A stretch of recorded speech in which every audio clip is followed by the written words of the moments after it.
Hi friends, എല്ലാവർക്കും പുതിയ വീഡിയോയിലേക്ക് ഒരിക്കൽ കൂടി സ്വാഗതം. അപ്പോൾ ഇന്ന് വന്നിരിക്കുന്നത് ഞാനൊരു മെറിക്കൽ നമ്പറായിട്ടാണ്. 1111 പറഞ്ഞൊരു നമ്പറാണ്. അപ്പോൾ 1111 കൊണ്ട് പലവരും 1111 കൊണ്ട് പലവരും പല വീഡിയോസും ചെയ്തിട്ടുണ്ട്. പക്ഷെ ഞാൻ ആ മെത്തേഡല്ല ഇന്ന് പറഞ്ഞു തരുന്നത്. ഒന്ന് സീക്രട്ട് മെത്തേഡാണ്. ഇതുവരെ ആരും പറഞ്ഞു തരാത്ത ഒരു രീതിയിലുള്ള മെത്തേഡാണ്. അപ്പോൾ ഇത്രയും ഞാൻ 2-3 വീഡിയോസ് ഇട്ടിട്ടുണ്ടായിരുന്നു. അപ്പോൾ അതിൽ ഒരു ചേച്ചി മാത്രം എനിക്ക് എന്താ പറയുക ചെയ്തിട്ട് റിസൾട്ട് കിട്ടിയെന്ന് പറഞ്ഞിട്ട് ഞാൻ ഒരു കമൻറ്റ് കണ്ടിട്ടുണ്ടായിരുന്നു. അപ്പോൾ ബാക്കിയുള്ളവരുടെ ഒന്നും കണ്ടിട്ടില്ല. അപ്പോൾ മറ്റുള്ളവർ ചെയ്ത് നോക്കിയിട്ടുണ്ടോയെന്ന് നമുക്കറിയില്ല കേട്ടോ. പക്ഷെ സപ്പോർട്ട് ചെയ്യുന്നുണ്ട് അവരൊക്കെ. അപ്പോൾ അങ്ങനെ ചെയ്ത് നോക്കിയിട്ട് ഇത്രയും 2-3 വീഡിയോസിൽ പറഞ്ഞ കാര്യങ്ങൾ ചെയ്ത് നോക്കിയിട്ടും നിങ്ങൾക്ക് റിസൾട്ട് കിട്ടിയിട്ടില്ലെങ്കിൽ ഒരിക്കലും നിങ്ങൾ വിഷമിക്കണ്ട. ഞാനിത് വേറൊരു മെത്തേഡായിട്ട് വന്നിട്ടുണ്ട്. അപ്പോൾ മെറിക്കൽ നമ്പറാണ്, സീക്രട്ട് നമ്പർ, മെറിക്കൽ നമ്പർ, മാജിക്കൽ നമ്പർ എന്നൊക്കെ പറയാം. അത്രയും പവർഫുള്ളായ പ്രപഞ്ചത്തിലെ തന്നെ ശക്തിയെ കീഴടക്കിയ നമ്പറാണ്. നമുക്ക് ആ നമ്പറിനെ കുറിച്ച് ഡീറ്റെയിൽ ആയി ഞാൻ പറഞ്ഞുതരാം. 1111 അത് പറഞ്ഞു കഴിഞ്ഞാൽ മാജിക്കൽ ഞാൻ പറഞ്ഞല്ലോ, മെറിക്കൽ നമ്പറാണ്. പ്രപഞ്ചത്തിന്റെ ശക്തിയെ സൂചിപ്പിക്കുന്ന ഒരു നമ്പറാണ്. അപ്പൊ ഈ നമ്പർ നമ്മൾ എന്താണോ ചെയ്യേണ്ടത്, എങ്ങനെയാണ് ചെയ്യേണ്ടത് ഞാൻ പറഞ്ഞുതരാം. ആദ്യം തന്നെ ഇത് ചെയ്യുമ്പോൾ നമ്മൾ മനസ്സ് ശാന്തമായിരിക്കണം, ഒന്നാമത്തെ പോയിന്റ്. അതുപോലെ തന്നെ വേറൊരു ചിന്തകളും പാടില്ല. ചിന്തകൾ ഉദ്ദേശിച്ചത് നടക്കുവോ നടക്കില്ലയോ അല്ലെങ്കിൽ പരീക്ഷിച്ചു നോക്കാം, അങ്ങനെ ഒരു ചിന്തകളും ഇതിൽ പാടില്ല. അങ്ങനെയൊക്കെ ഉണ്ടെങ്കിൽ തന്നെ റിസൾട്ട് കിട്ടും, വൈകും, ചിലപ്പോൾ കിട്ടാതായി പോകും. പിന്നെ നമ്മ പറഞ്ഞിട്ട് കാര്യമില്ല. അപ്പൊ ആദ്യം ഈ 2 സ്റ്റെപ്പും നന്നായി ഒന്ന് ഇതാക്കുക.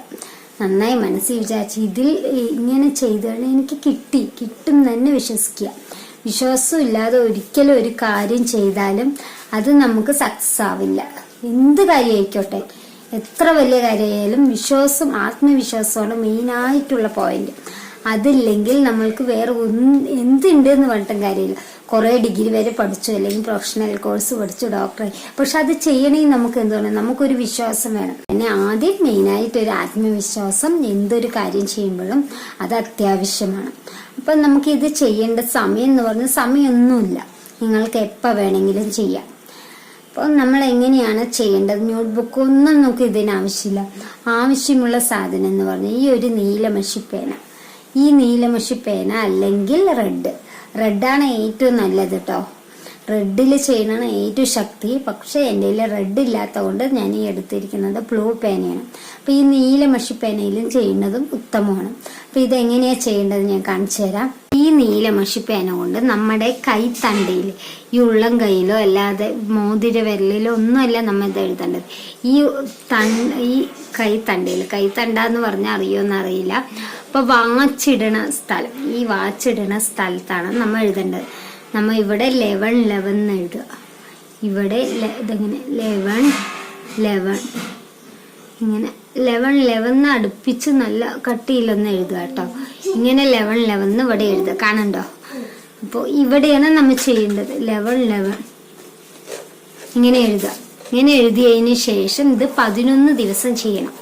അപ്പൊ എന്താണോ നമ്മളുടെ മനസ്സിൽ ആഗ്രഹം അത് നടക്കണം എന്ന് പ്രാർത്ഥിച്ചെഴുതുക. നടന്നു കഴിഞ്ഞു എന്നല്ല, ഇത് എൻ്റെ മനസ്സിൽ ആഗ്രഹം നടക്കണം. എനിക്കൊരു ജോലിയാണെങ്കിൽ ജോലി കിട്ടണം, അല്ലെങ്കിൽ പഠിക്കുകയാണെങ്കിൽ എനിക്ക് ഇന്ന് +2 കഴിഞ്ഞ കുട്ടികളാണെങ്കിൽ അത് എനിക്ക് കിട്ടണം. അങ്ങനെയുള്ള ആഗ്രഹങ്ങൾ പറയാം. അല്ലെങ്കിൽ നമുക്ക് വേറെ എന്തെങ്കിലും വിവാഹമാണെങ്കിൽ വിവാഹം നടക്കണം. അങ്ങനെ പല ആഗ്രഹങ്ങളും ഉണ്ടല്ലോ. അപ്പൊ പൈസയ്ക്കാണെങ്കിൽ നമുക്ക് കുറച്ച് പൈസ ആവശ്യമാണ്. അങ്ങനെ മനസ്സിൽ വിചാരിച്ച് ഇത് 11 ദിവസം ഈ 1111 അതായത് 1111 നമുക്ക് എഴുതാം. അത് വേറെ എവിടെ എഴുതാൻ പാടില്ല കേട്ടോ. ഈ വാച്ച് ഇടണ കൈ തണ്ടയിൽ തന്നെ ഇങ്ങനെ എഴുതണം. 1111 ഇങ്ങനെ എഴുതണം. എന്നാലേ നമ്മുടെ ആഗ്രഹം നടക്കുള്ളൂ. അപ്പോൾ ഇങ്ങനെ എഴുതുമ്പോൾ പ്രത്യേകിച്ച് ശ്രദ്ധിക്കുക. നമ്മൾ വിശ്വാസത്തോടു കൂടെ തന്നെ ചെയ്യുക. വേറൊരു ചിന്ത നമ്മുടെ മനസ്സിൽ പാടില്ല. പൂർണ്ണ വിശ്വാസത്തോടെ നമുക്ക് ചെയ്യാം. അപ്പോൾ നിങ്ങളുടെ എന്ത് ആഗ്രഹം ഉണ്ടെങ്കിലും, നടക്കാത്ത ആഗ്രഹം ഉണ്ടെങ്കിലും നടക്കും. അപ്പൊ ഞാൻ ഒരുപാട് നീട്ടി വലിക്കുന്നില്ല. അപ്പോൾ നമ്മുടെ ഈ വീഡിയോ കാണുന്നവരുണ്ടെങ്കിൽ, ആദ്യമായിട്ട് നമ്മുടെ വീഡിയോ കാണുന്നവരുണ്ടെങ്കിൽ ചാനൽ ഒന്ന് കൂട്ടാക്കിയിട്ടില്ലേ, ഒന്ന് കൂട്ടാക്കി നമ്മുടെ ബെല്ലൈക്കണും കൂടി പ്രസ് ചെയ്യുക. അപ്പം നമ്മൾ ഇടുന്ന വീഡിയോസ് നമുക്ക് നോട്ടിഫിക്കേഷൻ ഫസ്റ്റ് കിട്ടുന്നതായിരിക്കും. ഇനി അടുത്തൊരു വീഡിയോ കാണും വരെ ബൈ.